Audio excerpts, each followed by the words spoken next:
Conditioning stimulus is being applied with specific precision against you because you were among the first Earth builders seeded by Source to carry Eden's codes. Due to your melanin and ancestral tuning, you are natural conduits for higher frequency light, something the old controllers desperately fear because you alone can collapse the parasitic system almost effortlessly if you awaken. Yes, the stimulus is aimed at all humanity, but your DNA has the highest cosmic memory and regenerative potential. It is the most powerful solar DNA on the planet. And what is conditioning stimulus? It is a repeated artificial trigger applied to you to force a subconscious response without your consent. It is toxins in the food, the vaccines which target specific genetic markers attempting to weaken your original light-carrying blood. It is the media, the entertainment, portraying the white man as ignorant and bloodthirsty, portraying you as violent, unintelligent, over-sexualized, or criminal, conditioning outside judgment into internal self-judgment. Slavery was not just physical, it was conditioning stimulus, the chains, the beatings, the separation from family, all to teach powerlessness at the DNA level. And worst yet, they use frequencies, 5G towers, the cell phones, attacking you silently through DNA manipulation and inflammation. And over time, the stimulus can reprogram your nervous system, your emotions, and even the field of an entire African bloodline. And why do they do this? Because they want your soul to believe you are weak, you are cursed, you are divided, you must obey external control, but you hold the real power. Melanated people, you have something called a sun heat gene. Your melanin is heating up. Rod, the sun is heating up and activating you. This is why y'all gifts is coming online. And a lot of people in the spiritual community, you have the real and you have the fake. A lot of people like, I'm a healer, I'm this, I'm that. If you really an energy worker, you're going to be sitting by yourself because you need to decipher what's your energy and what's the energy of others. So if you're not around people a lot, you're really an energy, like you're a healer. You do what you do because now you can really do energy work when you sit in silence and you sit alone.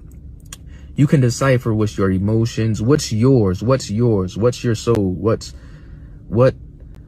energy, what emotions, what aura that your body is emitting when you sit by yourself. You can register this. You become more aware of self, right? Self-awareness is key. Now, when you're around a lot of people, you're going to be feeling different energies and you don't sit with yourself. So you don't know what's yours and you don't know what's others because you haven't did your work. Also sometimes known as energy work or shadow work or chakra work.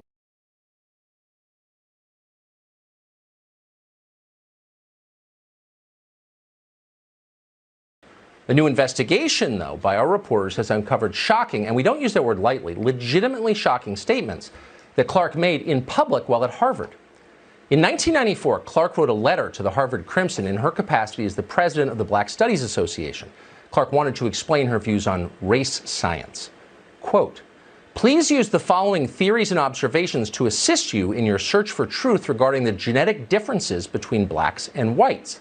End quotes. You know it's going to be interesting. And it was. Quote, 1. Dr. Richard King reveals that the core of the human brain is the locus coeruleus, which is a structure that is black because it contains large amounts of neuromelanin, which is essential for its operation. 2. Black infants sit, crawl, and walk sooner than whites. 3. Carol Barnes notes that human mental processes are controlled by melanin, that same chemical which gives blacks their superior physical and mental abilities. 4.